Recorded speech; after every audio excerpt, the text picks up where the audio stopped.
페이지, 신약성경 206페이지, 사도행전 11장 19절에서 마지막 30절까지 저랑 한 절씩 교도하도록 하겠습니다. 찾으셨죠? 19절부터 30절까지 교도하겠습니다. 그때 스데반의 일로 일어난 환난으로 말미암아 흩어진 자들이 베니게와 구브로와 안디옥까지 이르러 유대인에게만 말씀을 전하는데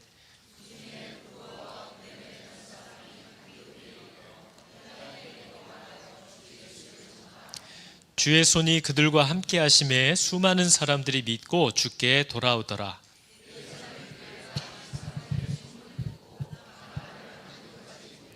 그가 이르러 하나님의 은혜를 보고 기뻐하여 모든 사람에게 굳건한 마음으로 주와 함께 머물러 있으라 권하니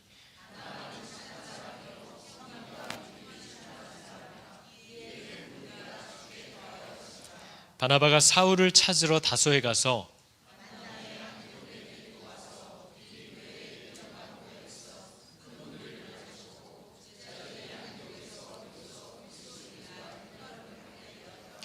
그때 선지자들이 예루살렘에서 안디옥에 이르니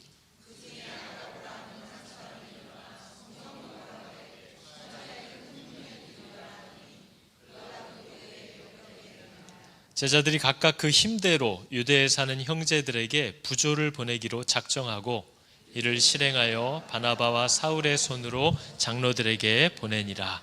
아멘. 자, 여러분, 우리가 사도행전을 쭉 읽고 있습니다. 사도행전을 보니까 제자들이 예상하지 못했던 일들이 자꾸 일어나는 거죠. 예수 잘 믿으면 앞길이 밝아질 줄 알았는데 예수를 잘 믿고 순종하면서 가면서 보니까 앞길이 도대체 어디로 흘러가는 건지를 우리는 알 수 없고, 다만 그 길을 알고 계시다고 하시는 그리스도를, 성령을 따라서 우리가 하루하루를 충실하게 살 수밖에 없다는 사실을 봅니다. 그러면서도 순종하면 좋은 일이 있을 것 같다고 우리는 늘 기대하는데 순종할 때 참 어려운 일들을 만날 수도 있구나라는 것도 사도행전을 통해서 우리가 보게 됩니다. 우리 안디옥이라는 지역은 로마에서도 한 세 번째로 큰 도시입니다. 지금도 크지만 그 당시만 해도 한 50만 명이 넘는 사람이 사는 큰 도시인데 이방인들이 주로 많은 거죠. 근데 이제 유대인들은, 예루살렘 교회에 있는 사람들은 저 이방인들에게도 하나님이 은혜를, 저들을 하나님이 받아주신다라는 소식이 희한한 겁니다.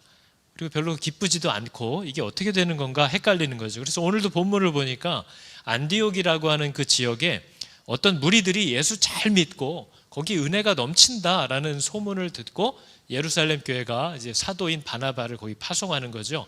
어떻게 된 건지 한번 확인해 봐라. 그래서 바나바가 갔다는 거 아닙니까? 그래서 가서 보니까 이렇게 돼 있더라는 거예요. 그가 이르러 하나님의 은혜를 보고, 그들에게도 하나님의 은혜가 임했다는 것을 보고 바나바는 착하고 성령과 믿음이 충만한 사람이라 그것을 기뻐하여 모든 사람들에게 굳건한 마음으로 주와 함께 머물러 있으라 권면하고 다녔다는 거예요. 그랬더니 더 많은 수가 모여들더라. 이렇게 오늘 본문이 우리한테 얘기하는 거죠. 하나님께서 유대인들에게, 제자들에게 복음을 맡기셨을 때에 이 복음을 너희들 안에서와 사마리아와 유대와 땅끝까지 이것을 전달해 달라고 맡기신 건데, 복음이 만난 난관이 있는 겁니다. 이 복음이 배신을 당했어요. 제자들에게 주셔서 구석구석 보내달라고 맡기신 건데 예수 믿는 제자들의 마음속에 장벽이 있다는 겁니다. 이 복음을 받은 사람들의 마음에 벽이 있고 상처가 있고 선입견이 있어서 이 복음이 하나님의 뜻대로 잘 나아가지를 않고 있다는 거죠. 그래서 하나님이 이것들이 예루살렘 안에만 그 복음을 가둬두고 있는 거예요. 그래서 저와 여러분들은 초대교회, 예루살렘 교회에 막 사람들이 음식을, 재산을 팔아다가 막 가운데 두고 필요한 사람들 가져가고 서로 집에서 집으로 모이면서 찬양을 부르고 예배를 드리고 하는 걸 보면서 야, 이게 진짜 교회지. 이렇게 우리들은 오늘날도 종종 얘기하지만 하나님은 이게 교회가 아니라고 얘기하시는 겁니다. 복음을 그 안에만 가둬두고 있는 예루살렘 교회를 보시면서 하나님께서 충성된 스데반이라는 사람을 제물로 사용하셔서 이 복음의 댐을 터뜨려 버리셨어요. 그래서 이 주신 복음이, 생명이 온 땅으로 흘러갈 수 있도록, 그게 교회가 하는 일이라는 것을 가르쳐 주시려고 그 일을 하셨다는 거죠. 근데 우리가 오늘 11장의 본문을 보니까 하나님이 등 떠밀어서 제자들을 세상으로 밀쳐내셨는데 이 사람들이 몸만 밀려서 갔지 마음은 안 나가더라는 거예요. 그래서 우리가 오늘 읽은 본문 말씀을 보니까 이렇게 되어 있습니다. 그때에 스데반의 일로 일어난 환난 때문에 그것으로 말미암아 흩어진 자들이 베니게, 구브로, 안디옥까지 이르렀는데 누구한테만 말씀을 전한대요? 유대인에게만 말씀을 전하고 있대요. 몸을 보냈는데 마음과 생각은 안 가는 거죠. 근데 여러분, 이게 우리가 교회 안에서 늘 보는 모습이지 않습니까? 우리는 복음을 받은 자들이어서 이 복음을 우리의 어떻게 보면 비신도들인 내 아이들과 혹은 내 남편, 아내와 세상에서 바로 이 복음을 드러내기 위해서 모인 사람들인데, 교회라고 일컫는 공동체 안에서도 내가 편한 사람하고만 모이는 사람들이 있습니다. 이게 바로 오늘 본문이 보여준 유대인들의 안타까운 모습인 거예요. 내가 편한 사람과만 교제하고 내가 좋아하는 사람들과만 모임을 갖고, 그래서 목장을 바꾸면 나는 그때 그 사람이 좋았는데 하고 그 사람하고만 몰려다니고, 이런 모습을 자꾸 보이는 거죠. 근데 그게 교회입니까, 여러분? 교회는 나와 말이 통하는 사람과 모이는 것이 교회인가요?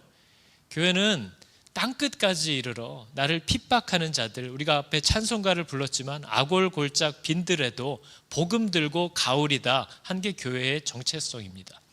그래서 우리들은 적어도 나랑 맞는 사람, 나를 알아주는 사람과만 함께 살도록 부름을 받지 않았어요.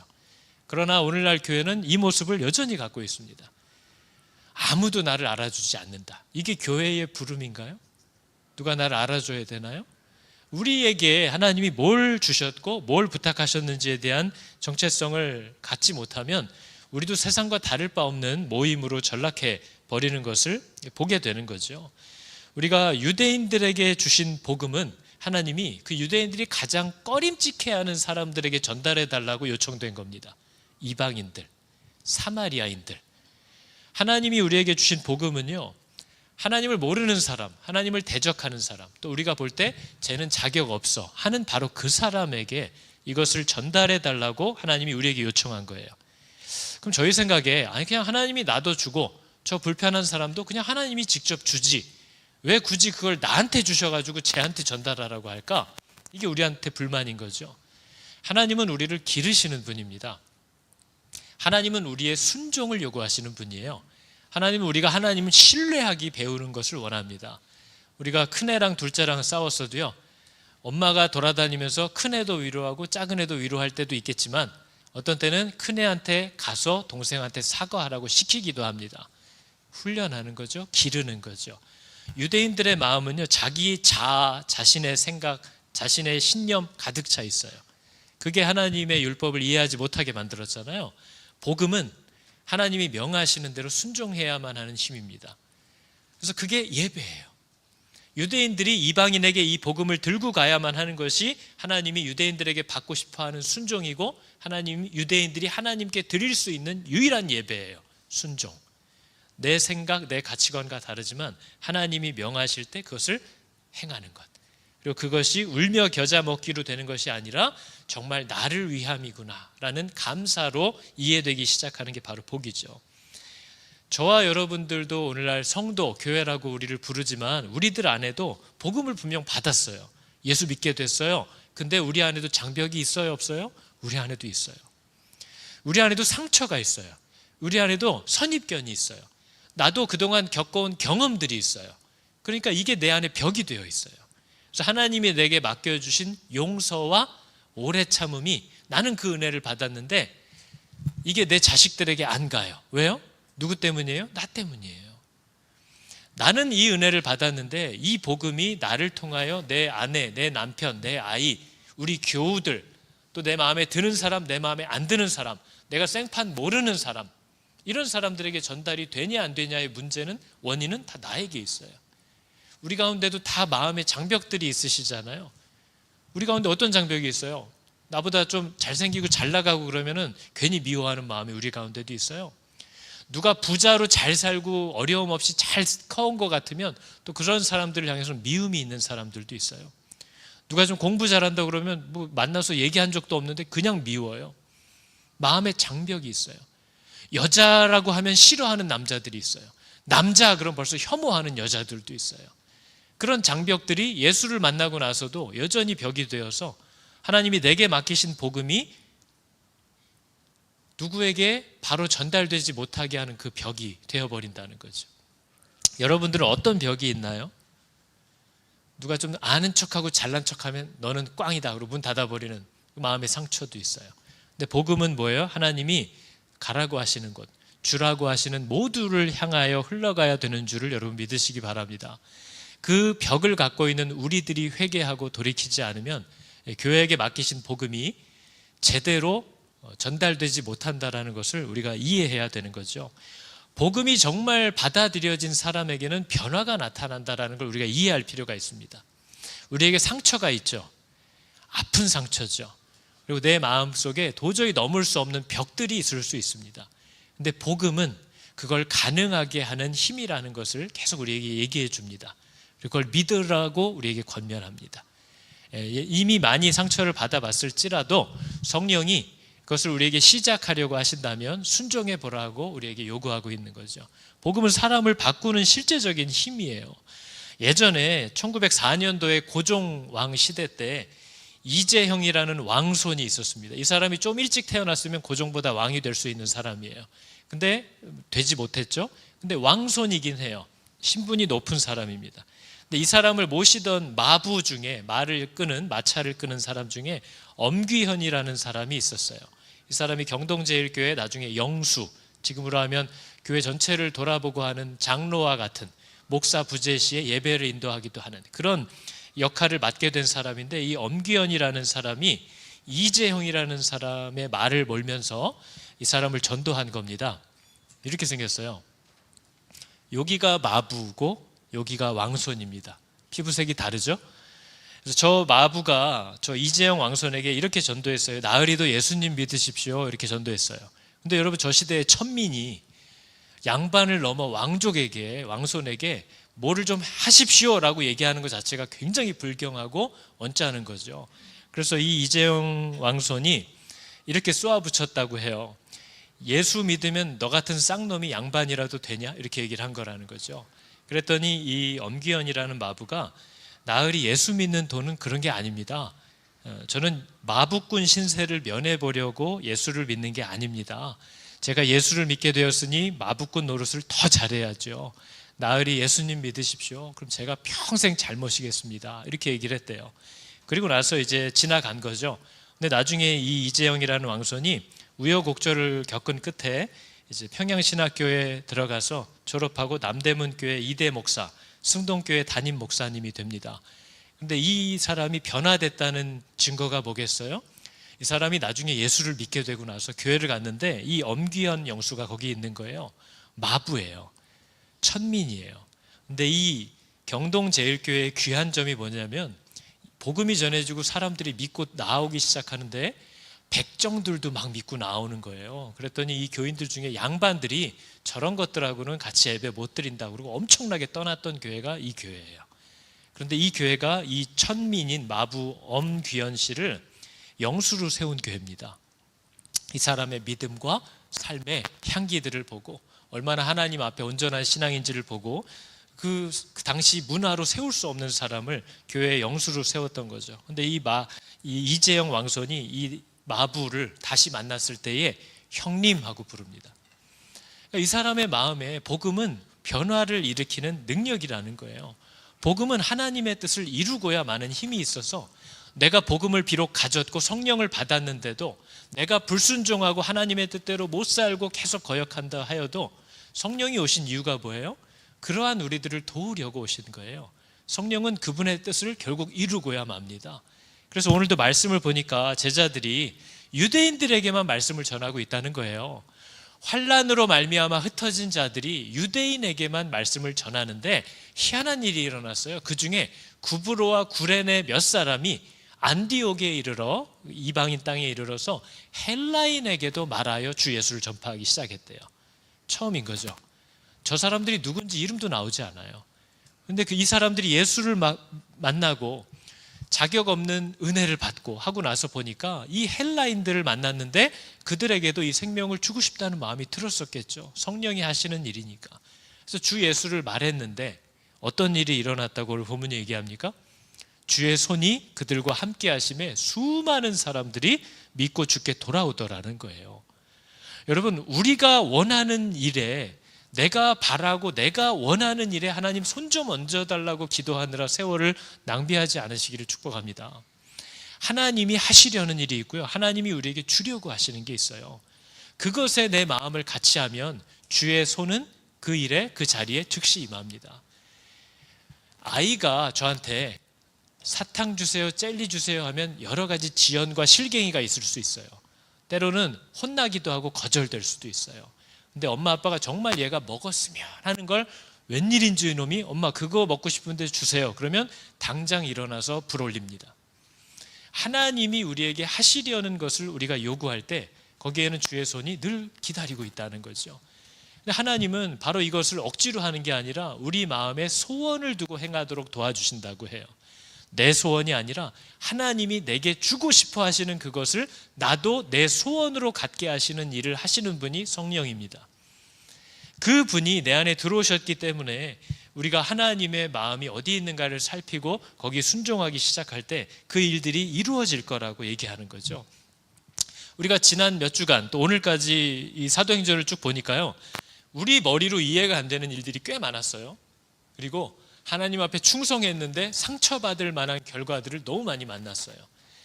성령에 충만해서 스데반이 일어나서 예수의 복음을 전했더니 어떤 일이 일어났어요? 교회가 깨졌어요. 지직거리는 소리가 또 나는 것 같아요. 교회가 깨졌어요.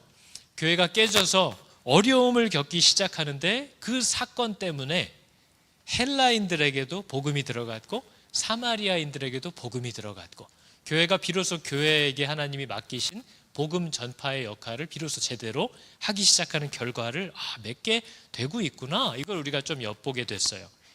또 산산조각난 예루살렘 교회가 유대인들에게만 계속 복음을 전하고 다니고 있는데 지난주에 베드로를 통해서 이방인들에게도 성령이 임했다는 소식을 들었어요. 이게 무슨 소리지? 근데 오늘 또 안디옥에서 소리가 들려와서 바나바도 가서 확인해봐라 그랬더니 거기도 하나님의 은혜가 너무나도 강하게 임하고 있는 거예요. 유대인들이 이 이해할 수 없는 사건들을 통해서 하나님의 뜻을 배워가기 시작하고 있어요. 이거 하나님이 그러면 유대인들에게도 이 구원받는 성령을 주시는 거다라고 결론을 내릴 수 있게끔 이 일들이 그들에게 하나님의 마음을 헤아리게 하고 있어요.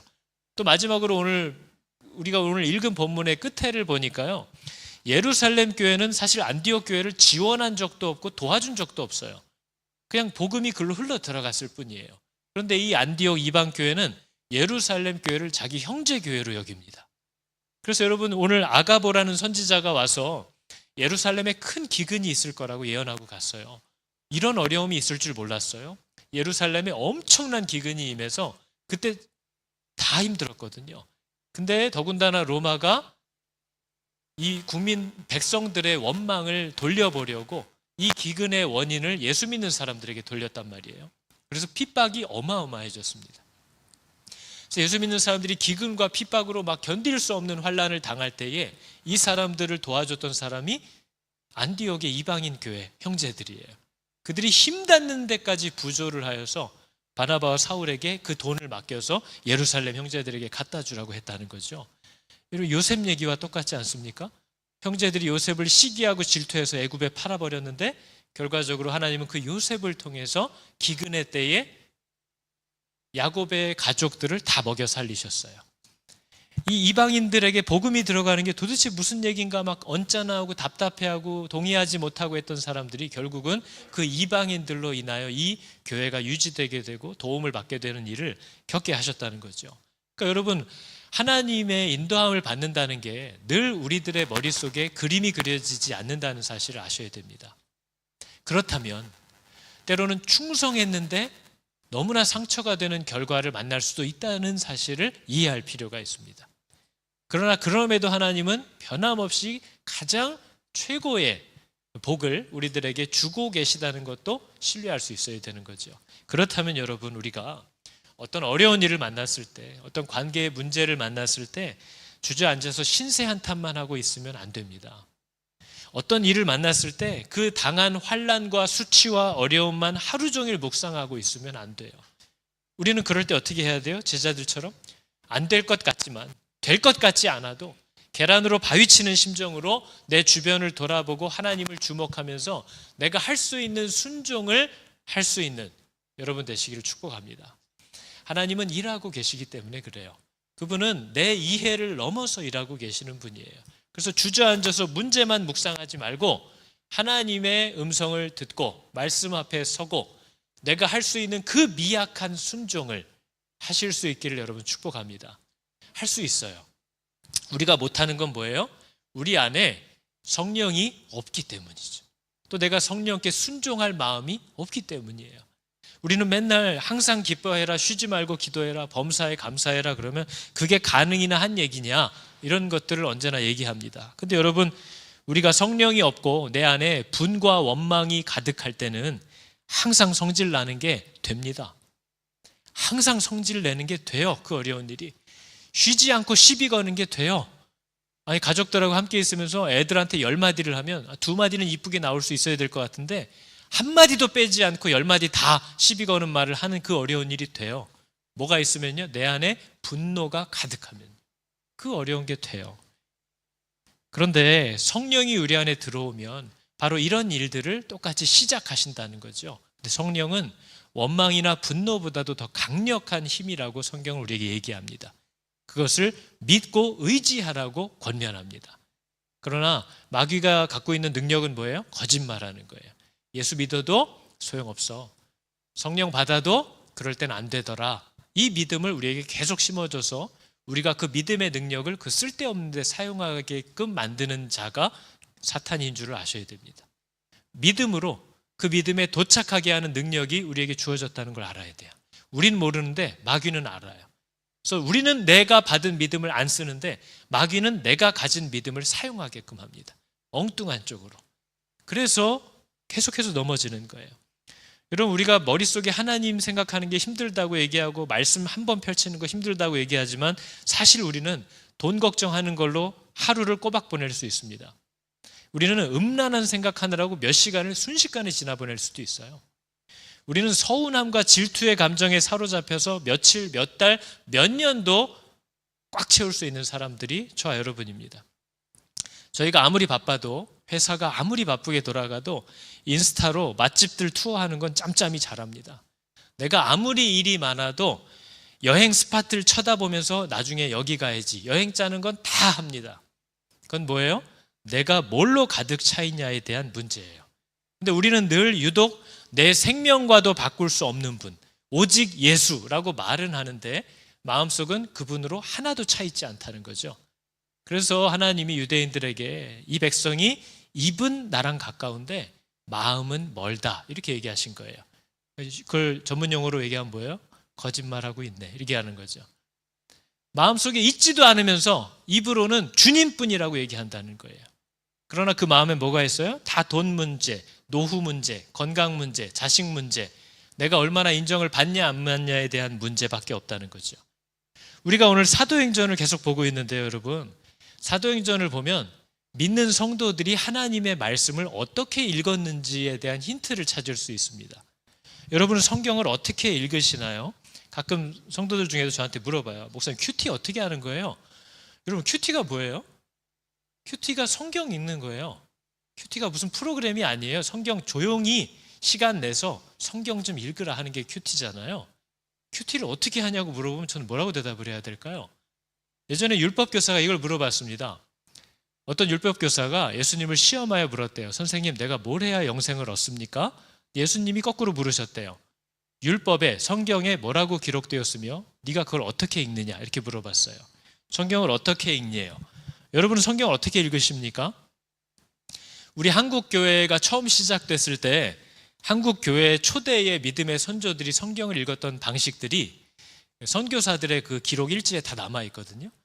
굉장히 많아요. 근데 이 사람들이 성경을 이런 식으로 읽었어요. 강화의 종순일이라고 하는 부자의 기록이 선교사의 이제 노트에 있어요. 이 사람이 굉장히 부자라 그 마을 전체에 이 사람에게 빚을 안 진 사람이 없었을 정도인 거죠. 근데 이 사람이 마태복음 18장을 예수 믿고 마태복음 18장을 읽는데 1만 달란트 빚진 종의 신하의 이야기를 읽었다는 거예요. 그랬더니 이 사람이 자기는 갚을 수 없는 돈을 빌렸다가 왕이 그거를 없던 일로 해줬는데 자기는 자기에게 조금 빌린 사람을 닥달하면서 너 꼭 안 갚으면 감옥에 쳐넣는다고 난리를 치다가 왕한테 뒤지게 맞았다. 이런 얘기가 이제 거기 나와 있는 거잖아요. 그러니까 이 부자가 이게 나한테 하는 얘기인 줄로 알았어요. 하나님이 지금 살아계신 하나님이 이 말씀으로 나에게 얘기하고 계시는구나. 그래서 즉시 마을에 자기에게 빚진 거의 모든 사람이죠. 다 오라고 불러가지고 마당에다 모아놓고 내가 말씀을 보는데 이런 얘기가 나오는데 그 사람이 나더라. 그래서 내가 하나님께 이런 은혜를 받았는데 당신들이 나한테 좀 빌려간 거를 내가 갚으라고 할 자격이 없다. 이게 죄다 하면서 그 자리에서 그 빚 문서를 다 태워버렸습니다. 그러니까 성경을 딱 거기까지만 읽으면 좋은데 또 다음 장을 읽었어요. 이 사람이 마태복음 19장을 읽었습니다. 근데 거기는 더 충격적인 얘기가 나와 있죠. 네 소유를 다 팔아 가난한 자에게 나눠주고 너는 나를 따르라. 그 얘기를 이 사람이 하나님이 자기에게 하시는 말씀으로 읽은 거예요. 그래서 이 사람이 정말로 자기의 집과 밭과 논을 다 팔아서 정리하고 필요한 사람들에게 나눠주고 나머지는 교회에 필요한 일에 쓰라고 의탁해놓고 다 정리를 해버렸어요. 너무 극단적이죠. 여러분 이렇게 예수 믿으면 안 되겠죠? 이건 아닌 거죠. 그래서 이 사람이 거기서 성경을 적당히 읽어야 되는데 또 읽다가 누가복음까지 넘어갔어요. 누가복음 10장을 읽는데 또 그 말씀이 자기에게 하는 얘기 같더라는 거예요. 예수께서 제자들을 둘씩 짝지어 각 지방과 고을에 보내셨다. 이렇게 하는 말씀이 나에게 주시는 것 같더래요. 그래서 이거구나. 그래서 아내와 함께 보찜을 메고 이분이 평생에 성모도, 주문도, 옹진, 외딴 섬마다 교회를 개척하면서 살다가 갔습니다. 그러니까 이 사람은 성경을 어떻게 읽는 거예요? 순종하려고 읽는 거예요. 하나님이 살아계신 그분이 내게 말씀하시는 대로 하려고 성경을 읽는 거예요. 이게 성경 읽기의 방법이에요. 어떤 사람은 여자라 이름도 안 나와요. 선교사의 노트에 과부 교인 김씨 이렇게만 표시가 되어 있어요. 이 사람은 마태복음 18장을 읽다 보니까 진실로 너희에게 이르노니 무엇이든지 너희가 땅에서 매면 하늘에서도 매일 거고 무엇이든지 땅에서 풀면 하늘에서도 풀리리라. 저걸 읽는데 갑자기 자기 옆에 몸종으로 두고 사는 여종 복섬이 생각이 나더래요. 내가 얘를 내 편의를 위해서 내 옆에 종으로 묶어놓는 게 이게 내가 하늘의 복을 묶어놓는 건가 하는 생각이 들더래요. 그래서 선교사한테 상의하고 얘를 내가 자유롭게 풀어주고 싶다. 좋은 생각이네요. 그래서 풀어줬대요. 근데 이 주인이 워낙 좋은 주인이라 이 여종이 안 가고 싶다고 했다는 거죠. 그래서 딸을 삼았습니다. 그러니까 이 사람들이 성경을 읽는 건 뭐예요? 이 말씀이 지금 나에게 하고 있다고 듣는 거예요. 그리고 이 말씀이 요구하는 대로 내가 해야 된다라고 부담을 갖고 읽는 거예요. 근데 오늘날 저와 여러분은 성경을 어떻게 읽습니까? 깨달으려고 읽잖아요. 왜요? 도무지 이해가 안 돼서 이놈의 이거 제대로 하고 있는 건지 내가 확인 좀 하려고. 이게 말이 되는 건지 안 되는 건지 한번 짚어봐야 되니까 이게 뭡니까? 이게 맞는 말입니까? 하고 얘기를 들으면 뭐예요? 주도권 잡으려고. 이해 안 되는 게 싫어서. 뭔가가 내 통제 안에서 돌아가야 한다라는 고집이 있어서 깨달으려고만 말씀을 읽지 깨달은 대로 할 마음이 우리 안에 없다는 거예요. 근데 우리의 복음을 처음 받은 믿음의 선조들은요, 지금 생각하면 무지할 만큼 말씀대로 따라가려고 했던 사람들이에요. 선교사들의 노트에 보면 요한복음 9장의 말씀, 맹인들에게 예수님이 침을 뱉어서 진흙을 개서 눈을 열어주셨다는 이야기를 들려줬더니 마을 사람들이 맹인들을 다 모아가지고 침 뱉어서 흙을 개가지고 그 사람들 눈에다 다 바르고 다녀서 난처했다라는 기록도 있습니다. 그러니까 말씀이 있으면 이대로 해야 되겠구나라는 마음을 갖고 읽었던 선조들의 이야기를 얼마 되지도 않았어요. 한국에 복음이 들어온 건 그렇게 길지 않습니다. 근데 어느덧 우리는 말씀을 그냥 내가 이해하고 싶어서만 내가 지금 상황이 도대체 어떻게 되는 건지 하나님이 뭘 어떻게 하시겠다는 건지 내가 파악을 해야 되니까 한번 알고 싶다. 여기까지 우리가 읽지 내 주인의 내 왕이 내게 뭐라고 명하고 계시고 뭐라고 말씀하시던 나는 거기에 따라야겠다라는 마음으로 성경을 읽는 사람이 없다는 거죠. 큐티를 어떻게 하냐고 물으신다면요. 여러분이 말씀을 펼치고 이 말씀을 지금 하시는 분이 살아계시고 내가 들어야 할 것을 듣게 하시는 분이라는 믿음을 가지시라는 겁니다. 그리고 읽으면 그분이 내게 주시는 마음을 찾아내고 이것을 내게 말하고 계시는구나 라는 것이 깨달아졌을 때 거기에 순종하는 것까지 하는 것이 큐티를 마치는 겁니다. 근데 저와 여러분 어떻게 하죠? 방에다 올려야 되니까 이 말씀이 뭘 요약하고 있는지를 요약하려고만 읽잖아요.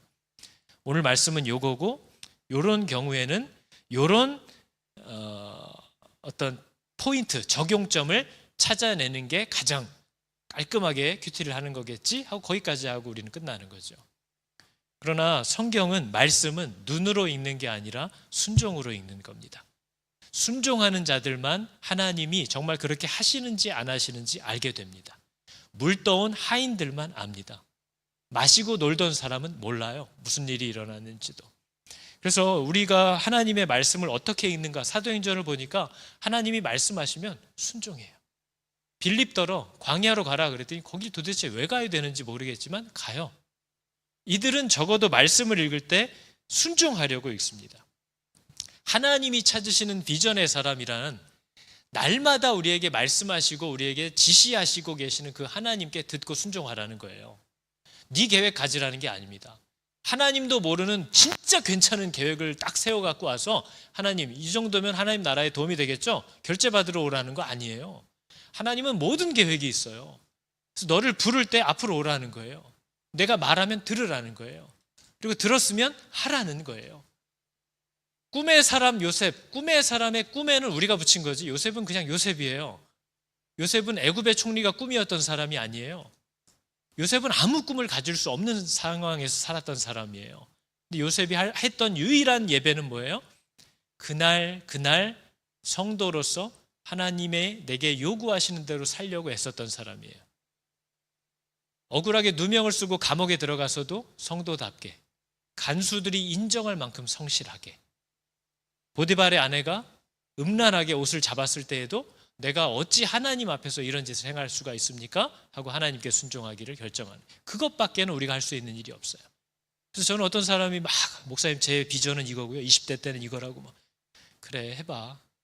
절대 그렇게 될 일이 없어 보이는데 하나님은 나를 만들어 가시는 분이기 때문에, 심지어 우리가 내민 그 계획들을 가지고도 그 계획이 목적이 아니라 그 과정을 통해 우리를 그리스도의 장성한 분량으로 만들어 가시는 것이 하나님의 계획인 줄을 여러분 꼭 기억하시기 바랍니다. 그래서 하나님이 찾는 비전의 사람은 매일매일 그분의 말씀을 듣고 따르는 사람이에요. 그걸 청종이라고 얘기하는 겁니다. 듣고 쫓아가는 것. 그게 하나님이 우리를 만들어 가시는 최고 종착점이에요. 근데 이것을 하지 않고 예수 믿는 사람들이 늘 자기 욕심과 계획을 가지고 신앙생활을 하니까 세상에 빛이 되지 않는 거죠. 예전에 유기성 목사님이 교회에서 함께 섬기는 여자 전도사님 한 분이 이제 시집을 가시게 돼서 주례를 부탁하러 오셨대요. 주례를 부탁하러 왔길래 얘기를 하는데 목사님한테, 목사님 저희가 아프리카 알제리로 신혼여행을 가려고 하는데 휴가 기간을 조금 길게 주실 수 없나요? 이거 물어보더래요. 그래서 아니 거기가 휴양지냐? 근데 그건 휴양지가 아니거든요. 왜 거기를 가려고 하냐 물었더니 이분이 이제 아는 분 중에 아프리카 알제리에서 선교사로 섬기는 여자 선교사님이 계신데 5살 된 아이를 데리고 아이를 출산하러 한국으로 들어오신 거예요. 그리고 이제 아이를 낳고 돌아가야 되는데 혼자 오셨잖아요. 선교 물품을 다 챙겨서 들고 가야 되고 5살짜리 손 잡고 신생아 업고 가려니까 이게 너무 막막해 하더라는 거죠. 그래서 남편 될 사람과 고민을 하다가 어차피 우리가 비행기표도 끊으려고 돈도 해놨고 휴가도 시간을 내야 하니까 비워놨고, 그러니까 우리가 그럼 아프리카 알제리로 신혼여행을 가자. 그러면 가면서 우리 짐을 이분 선교 물품으로 쓰라고 할 수도 있고 5살 신생아 2명을 당신과 내가 봐주면서 가면 이분한테 얼마나 도움이 되고 위로가 되겠냐 해서 그렇게 계획을 했다는 거예요. 그래서 휴가 날짜를 조금만 길게 해주실 수 있나요? 해서 허락을 했다는 거죠. 근데 이분이 가서 아프리카 알제리 저도 처음 들어보는데 우리도 잘 모르잖아요. 근데 이 부부가 전도사님이 가셔서 그 선교사님한테 듣다 보니까 그 알제리가 되게 큰 아픔이 있는 나라라는 거예요. 알제리는 130년간 프랑스의 지배를 받았던 나라래요. 근데 이 프랑스가 기독교 국가였거든요. 그래서 예수 믿는 프랑스 사람들이 알제리에 들어와서 130년간 곳곳에 교회를 세워놓고 살았다는 거예요. 그럼 여러분, 예수 믿는 사람들과 130년을 살았던 사람들에게는 어떤 변화가 있어야 될까요? 어떤 은혜가 있어야 될까요? 근데 130년 후에 알제리가 프랑스로부터 독립을 하게 된 그날 알제리 사람들이 제일 먼저 했던 일이 프랑스 사람들이 세운 교회마다 들어가서 십자가를 다 뜯어내버린 거예요. 그러니까 무슨 짓 하고 살았다는 건지를 알겠죠. 예수 믿는다고 하지만 폭군처럼 산 거죠. 아주 이기적으로 산 거죠. 그래서 알제리는 지금 회교 국가가 돼 있어요. 다 이슬람 사원이 들어왔어요. 우리는 기독교는 절대 받지 않는다. 그런 나라가 됐다는 거예요. 또 어떤 군종 목사님이 자기가 한 장교가 자꾸 눈에 밟혀서 저 사람한테 전도를 해야겠다 기도를 하다가 나를 잡고 그분을 불렀대요. 식사하고 얘기하고 하다가 조심스럽게 예수를 전했대요. 교회 같이 가보면 어떻겠느냐. 이분이 정말 목사님 죄송하지만 저는 예수를 안 믿기로 작정을 했습니다. 이렇게 얘기를 하더래요. 그래서 그걸 작정까지 할 필요가 있었나? 무슨 일이 있었냐? 왜 그러냐? 물어봤더니 그분이 대학생 시절에 하숙집 이제 하숙을 하는데요. 지금 플랫을 하는 거죠. 근데 그 하숙집 아줌마가 그렇게 열심히 사람이었대요. 예수 믿는 사람. 입만 열면 예수하고 교회에서 살고 막 이런 사람이었는데 그렇게 어떤 집사님 욕을 하더라는 거예요. 맨날 입만 열면 그 집사님 욕을 자기는 만나본 적도 없는데 욕을 맨날 하고 다니더래요. 근데 그 욕하는 집사님이 누구냐면 똑같은 일 하는 사람이에요. 미군 부대에서 물건 떼다가 남대문에서 파는 일을 하는 경쟁자인 거죠. 근데 같은 교회 다니는 거죠. 그 입에 담을 수 없는 욕을 맨날 하더래요. 그러다가 어느 날 전화를 받더니 그 집사가 경찰에 잡혀갔대? 할렐루야! 그러더래요. 그래서 다시는 내가 기독교는 뭔지 모르겠지만 교회는 절대 안 가겠다 이렇게 생각을 했다는 거죠. 여러분, 복음이 들어왔다면 그 복음을 받은 사람을 편하게 만드는 게 아니고요.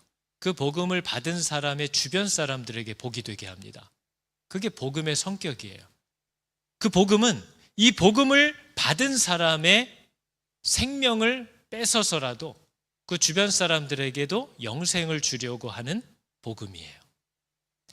그렇다면 제가 생각해도 제가 진짜 목회를 잘했다라는 평가를 하나님께 받으려면 적어도 저는 제 가족들에게 우리 엄마 아빠가 예수를 믿어서 너무 좋다라는 평가를 받을 수 있어야 되는 거죠. 저는 적어도 우리 같이 섬기는 사역자들에게 그래도 저분하고 같이 섬길 수 있어서 나쁘진 않았다라는 얘기를 들을 수 있는 관계를 살아내야 하는 거예요. 왜냐하면 복음이 내 안에 있다면요. 그런데 오늘날은 뭐예요? 저와 여러분의 가정에 맡겨진 아이들이 알제리 사람들이랑 똑같잖아요. 내가 20살만 되라. 내가 20살만 돼서 이제 독립만 하면 난 교회 안 간다. 왜요? 우리 엄마 아빠가 믿는 예수, 우리 엄마 때문에 다녔던 교회, 치가 떨린다. 그렇다면 이 교회가 복음을 가지고 있었던 거냐 아니냐 우린 고민해야 되는 거죠. 저와 여러분이 예수를 정말 믿고 있다면 누가 좋아야 됩니까? 저와 여러분이 제일 혐오스러워하는 사람들에게도 유익이 가야 되고 저와 여러분과 함께 사는 가족들이 제가 예수를 믿게 되었기 때문에 좋아야죠. 근데 우리는 프랑스 사람처럼 살고 있잖아요. 폭군도 이런 폭군이 없고 사랑도 전혀 내가 받은 용서를 드러내지 못하고 하나님이 나를 오래 참아주시는데 나는 바로바로 뚜껑을 열고 그분께 받은 복음이 전혀 우리 성도들을 통해서 전달되지 않는다는 거예요. 근데 복음을 받으면 그 사람 안에 변화가 안 나타날 수가 없다라는 거죠. 예전에 포로쇼 목사님이 예수를 믿었는데 크게 달라지는 게 없다라고 얘기하는 사람이 있다면 자기가 운전을 하고 가다가 시속 100으로 달려오는 10톤 트럭과 정면으로 부딪혔는데 아무데도 다친 데가 없이 돌아왔다라고 거짓말하는 거랑 똑같다는 거예요.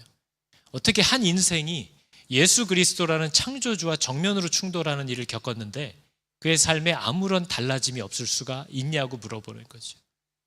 그것은 우리가 복음이 뭔지를 모르기 때문에 이렇게 하면 예수 믿는 거 아닌가? 라는 잘못된 복음을 붙잡았기 때문에 예수를 만난 적도 없는데 이렇게 살아왔고 이렇게 했으니까 나는 예수를 믿어라고 착각할 수도 있다는 거죠. 그러나 정말 예수의 생명이 우리 안에 들어오면 그 사람의 삶에는 반드시 변화가 시작된다라는 것을 우리 얘기합니다. 온전하지 않고 완전할 수도 없지만 예수를 만나기 전과는 달라진다는 거예요. 이건 누구도 부인할 수 없어야 하는 거죠. 여러분 오늘 본문에 보니까 바나바가 안디옥 교회 이방인 교회 갔어요. 이거 다 이방인들인데 이거 어떻게 이 사람들을 도와줄까? 한 사람이 떠올랐어요. 누가 떠올랐죠? 바울이 떠오른 거예요. 10년 만에 떠올린 거예요. 10년 만에. 바울이 떠올랐어요. 바울이 왜 이 안디옥 교회의 적격이냐면요. 헬라어가 가능한 사람이어야 돼요. 바울은 헬라어가 가능한 사람이에요. 헬라의 문학을 공부했고 헬라어로 다 공부했던 사람. 헬라 문화를 이해할 수 있는 사람이어야 돼요. 바울이 그런 사람이에요. 헬라 문화만 알아야 되냐? 유대인에게 주신 율법에 정통한 사람이어야 돼요. 바울이 율법에 정통한 사람이에요. 바리새인 중에 바리새인이고 가말리아 최고 학파의 최고 문화생이에요. 조건을 다 갖췄죠. 하나의 또 하나 가져야 되는 조건은 뭐예요? 유대인 말씀에도 정통해야 되고 이방인들의 문화에도 정통해야 되지만 바로 그 가운데 살다가 예수라는 복음으로 회심한 경험이 있는 사람이어야 되는 거예요. 그게 바울이에요. 그래서 바나바는 허브 같은 사람이에요. 바나바는 누가 누구랑 연결되면 좋겠는지를 너무 잘 아는 사람이에요. 그리고 사랑으로 그거를 언제나 연결해내는 사람이에요. 그래서 바나바가 그걸 보더니 이렇게 얘기를 했어요. 이렇게 시작을 한 거죠. 바나바가 사울을 찾으러 다소에 가서 만남에 안디옥에 데리고 와서 둘이 교회에 1년간 모여 있어 교회가 뭐 하는 곳이에요? 큰 무리를 가르쳤고 제자들이 안디옥에서 비로소 그리스도인이라고 일컬음을 받게 되었대요. 그리스도인이라고 우리가 요즘 부르는 이 말은 저 사도행전 저 때에 믿는 사람들이 아닌 안 믿는 사람들이 그들을 불렀던 호칭입니다. 쟤네들 전에 우리가 그 죽였던 예수라는 사람과 되게 비슷하다. 작은 예수 같다라는 뜻이에요. 그거를 믿는 사람끼리 우리끼리 아이고 무슨 집사님 무슨 장로님 우리끼리 이러고 다니는 게 아니라 외부에서 보는 사람들이 쟤네들 그때 그 예수라는 사람과 되게 비슷하다라고 얘기했다는 거예요. 그 호칭을 저때 얻었다는 거죠. 그래서 바나바가 사울을 데리고 왔어요. 근데 여러분 사울이 정말 회심했구나라는 걸 우리가 어떻게 알 수 있습니까? 바울이 맨날 했던 얘기가 뭐예요? 사나 죽으나 이젠 나는 주를 위하여 살고 싶다. 이게 사실인지 아닌지 어떻게 알 수 있을까요? 바울이 나는 이제 죽었고 나는 죽었대요. 그리고 나는 이제 내 안에 예수 그리스도께서만 사시는 거래요. 이게 진짜인지 아닌지 우리가 어떻게 확인하죠? 바울이 나의 나 된 것은 오로지 주의 은혜래요. 내 공로로 된 건 하나도 없대요. 바울의 이 고백이 진짜인지 아닌지 우리가 어떻게 알까요? 바울은요 인생으로만 보면 진짜 상처를 엄청 많이 받았어야 되는 사람입니다. 회심했잖아요. 예수님을 기적적으로 만났어요. 그리고 하나님이 내가 너를 이방인을 위한 사도로 불렀고 내가 너희를 성령으로 충만케 한다. 막 뭔가 엄청난 일이 시작될 것 같은 막 그 기대감이 몰려오는 은혜를 경험했어요. 그런데 그 은혜를 겪자마자 바울이 했던 건 뭐예요? 일단 아라비아로 돌아가서 3년 동안 내가 그동안 안다고 생각했던 율법이 진짜 이 예수가 하나님이라고 얘기하는 거냐 그걸 확인하는 시간을 가졌어야 됐고 이제는 내가 안다고 생각했던 율법이 뭘 말하는지 진짜 알게 됐어요. 그리고 성령으로도 충만해요. 그럼 이제 내가 하나님이 명하신 대로 일을 하면 될 줄로 알았어요. 그래서 예루살렘에 와서 예수의 이름을 힘있게 전하고 유대인들과 논쟁을 하고 복음을 전하면서 다녔는데 제자들에게는 환영받지 못했고 유대인 동족들에게는 살해 위험을 당하다가 나중에는 가까스로 간신히 바구니에 담겨서 쫓겨나가는 다소 자기 고향으로 그냥 도망치는 일을 겪습니다. 저와 여러분들 중에도 모처럼 열심히 해보려고 모처럼 말씀 좀 읽어보려고 모처럼 교회에서도 함께 해보려고 그동안 늘 상처 때문에 혼자 생활하다가 이제 공동체에 좀 함께 해보려고 했는데 예상치 못한 이런 상처를 더 겪게 되는 일이 있어요 없어요? 많아요. 셀 수도 없어요. 천지 빽가리는 부산 말이죠. 너무 많은 일들을 겪어요. 근데 바울이 그런 일을 겪었는데도 자그마치 그 의욕과 기대감을 갖고 시작했다가 13년을 잊혀져 있다가 오늘 다시 부름을 받았는데도 이 사람이 정말 회심했다는 증거가 뭐예요? 그 후로도 죽을 때까지 바울은 이런 어려움을 당해요. 그리고 무엇보다 인정을 못 받아요. 네가 무슨 사도야. 예수님 때 제자로 따라다니지도 않았는데. 근데 예수님이 환상 중에 만나주셨기 때문에 자기는 사도라고 얘기하거든요. 아무도 자기가 사도라, 오늘 아침엔 저 목사 자격도 없는 게 자꾸 설교를 하네, 이런 비난을 듣던 사람이에요. 유대인 동족들은 자기를 죽이려고 하고, 예수 믿는 사람들도 자기를 꺼려하기 시작하는 모습이 계속 있고, 이런 경쟁자들이 또 늘 시기 질투를 하고, 그런데 사울은 그 후로도 죽을 때까지 이어지는 핍박, 좌절, 인정받지 못하는 가운데에서도 여전한 순종과 여전한 겸손과 여전한 사랑과 그렇게 상처를 주고 있는 그 사람들 사랑함을 끝까지 드러내더라는 거죠. 그게 바로 그 사람 안에 성령이 있다는 증거예요. 저는 예수를 믿는다고 하는데 그렇게 사람 싫어하고 욕하고 다니는 사람들을 별로 신뢰하지 않아요. 왜냐하면 성령은 절대 그게 가능하게 내버려 두시는 분이 아니에요. 저는 예수를 믿는다고 하는데 독불장군처럼 혼자 신앙생활하는 사람들도 신뢰하지 않아요. 저는 예수를 잘 믿는다고 하는데 교회의 질서와 권위를 우습게 여기는 사람들도 신뢰하지 않아요. 하나님을 모르는 거예요. 근데 성령이 임하시면 인정을 해주던 안 해주던 이건 더 이상 나의 신경 쓸 내용이 아니에요. 나를 부르신 분이 오늘 지금 나에게 뭘 말씀하시는가를 듣고 그냥 거기에 따라가기를 결정했고, 그것이 자신의 기쁨이 된 사람들을 우리가 그리스도인이라고 부르는 거죠. 그게 바로 그리스도가 보여주신 죽기까지 따랐던 모습의 본이에요. 여러분, 그게 우리들의 고백이 되어야 할 줄을 믿으시기 바랍니다. 우리가 잘 아는 찬양 중에 주가 보이신 생명의 길이라는 찬양이 있어요. 여러분은 예수 그리스도를 따라서 사는 삶이 좋아 보입니까? 질문이에요. 찬양하려고 그러면 이렇게 성경책 덮고 정리하지 마세요. 여러분은 예수님만 따라 사는 삶이 좋아 보여요? 목사가 물어보면 물론 아멘을 하는 게 저희들의 어떤 암묵적인 룰이긴 하지만 이게 진짜 내 고백이냐를 물어보는 겁니다. 나는 예수님 말씀대로만 평생을 살 거야. 이게 여러분에게 좋게 여겨지셨어요? 이제? 이게 안 되는 분들이 많아요. 예수님 따라가면 쫄딱 고생한다라고 자꾸 생각해서 적당한 거리를 두고 싶어하는 사람들이 생각보다 많아요. 근데 예수님은 그런 분이 아니에요. 그분과 적당한 거리를 두는 일은 있을 수 없어요. 그분과 적당한 거리를 둔다는 건 그분을 만난 적이 없다는 뜻이에요. 그분을 정말 만난 사람은 그분을 꽉 붙잡고 싶어 하지 적당히 두고 살려고 하지 못해요. 너무 좋고 이거구나를 알게 되었기 때문에 절대 그분과 적당한 거리를 둘 수가 없어요. 그래서 여러분 가운데 신앙생활을 자꾸 적당히 하려고 하는 사람들은 심각하게 고민하셔야 돼요. 그런 예수는 없어요.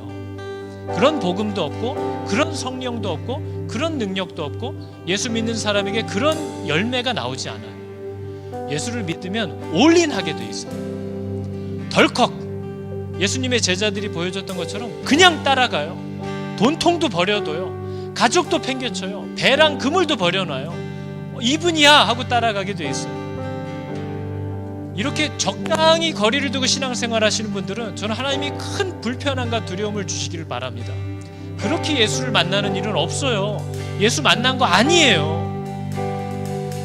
이거야 하고 따라가게 되는 거죠. 주가 보이신 생명의 길이 있어요. 이 길은요, 주님과 함께 가도 늘 마음이 상하는 길이에요. 내 상한 마음을 주님께 드리면서 그래도 주님 앞에 나아가고 싶어하게 만드는 길이에요. 나의 의로움이 되신 주, 나의 길이 되신 이름 예수, 나의 길 오직 그가 아시나니 나를 단련하신 후에 내가 정금같이 나오리라. 이게 그리스도를 만난 사람들의 삶에 계속 나타나는 열매들입니다. 여러분의 귀에 복음이 들리워질 수 있기를 간절히 기도하고 있습니다. 말씀을 듣는 것 같지만 듣지 않는 일이 많아요. 말씀을 이해한다고 생각했지만 사울처럼 자기 생각으로 이해하는 일들이 가능합니다.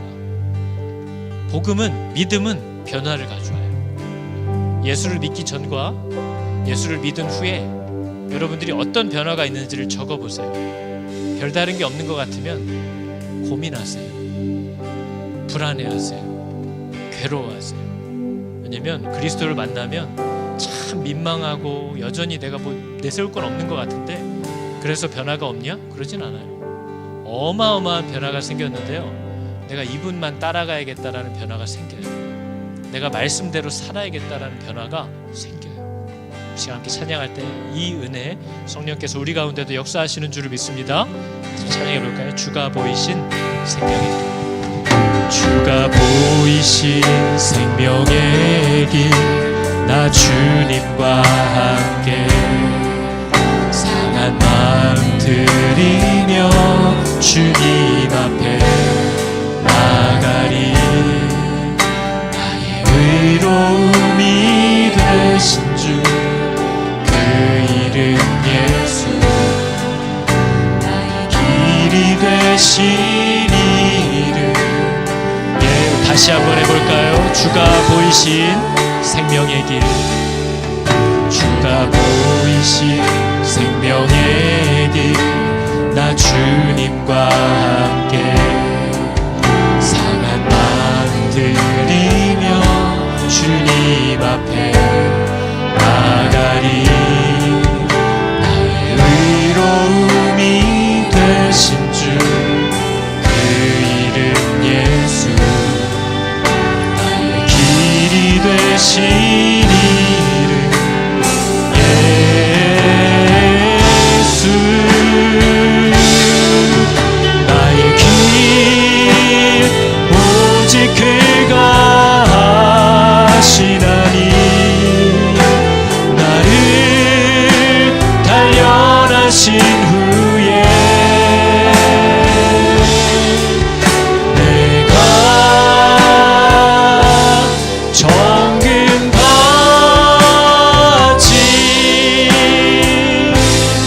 나오. 나의 길 오직 그가 하시나니, 나의 길 오직 그가 하시나니, 나를 단련하신 후에 내가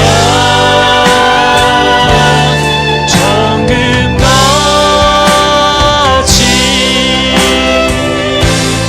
나오. 이 시간 함께 기도하겠습니다. 성령님, 나를 인도하여 주셔서 하나님의 기뻐하시는 뜻을 나도 기뻐하게 하여 주시고, 정말 하나님이 이끄시는 길로 즐겁게, 때로 아프고 괴로울지라도 감사함으로 따라갈 수 있는 이 진짜 변화의 능력이 내 안에 나타내고 경험되게 하여 주시옵소서. 우리 같이 기도하겠습니다. 하나님께서 내게 허락하신 성령의 그 충만함을 나로 맛보게 하여 주시옵소서.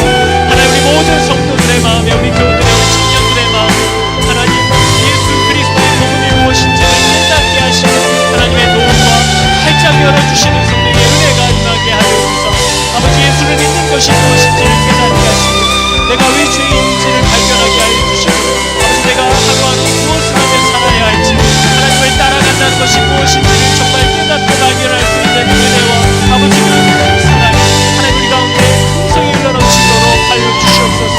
하나님을 간절히 바라며 주님을 찾는 자들에게 깊이 만나주시고 찾아와 주시는 그 성령을 아버지 저희들로 특별히 사모하는 자들이 되게 하여 주시옵소서. 주님께서 어떻게 우리를 만드시고 어떻게 우리를 기르시는지 하나님 우리로 발견케 하여 주사, 우리의 평생에 하나님의 손잡고 살아가기를 열망하는 그 생명이 우리를 떠나지 않고 따라오게 하여 주시옵소서. 하나님 감사합니다. 하나님, 사울이 만난 그리스도를 보니 그가 가졌던 모든 신념과 의지했던 것들이 다 무너지고 오직 주님을 따라 살기를 작정하고, 주님이 명하신 이 길을 갈 때 그 어떤 사람이 시비를 걸고 괴롭히고 나를 방해하고 서운하게 하고 서럽게 하여도 나를 명하신 주인의 눈을 바라보며 끝까지 감사와 겸손과 순종으로 이 길을 걸어가는 그의 모습을 보면서 그 안에 성령이 있는 줄을 보게 됩니다. 하나님, 오늘날 우리들에게 과연 이 성령이 들어와 계신지를 의심해야 할 만큼 무너지고 나약한 교회들과 성도들의 모습을 봅니다. 여전히 누가 누구와 편한지, 누가 나를 알아주는지, 내 마음 편하고 나에게 이익이 되는 사람들만 찾아다니고 내게 상처가 되고 내가 탐탁치 않게 여기는 사람들에게는 여기저기 장벽을 세우고 있는 이 예루살렘 교회 같은 우리들을 하나님 긍휼히 여겨주사 필요하면 치시고 혼내셔서라도 아버지 내 안에 담아두신 이 복음이 그 복음의 역할을 할 수 있도록 아버지 흘러가게 하여 주시옵소서. 우리의 순종이 우리의 예배가 되게 하여 주시며 나의 순종하기 위하여 싸우는 그 괴롭고 고통스러운 싸움이 바로 나를 정금과 같이 나오게 만들 줄을 믿습니다.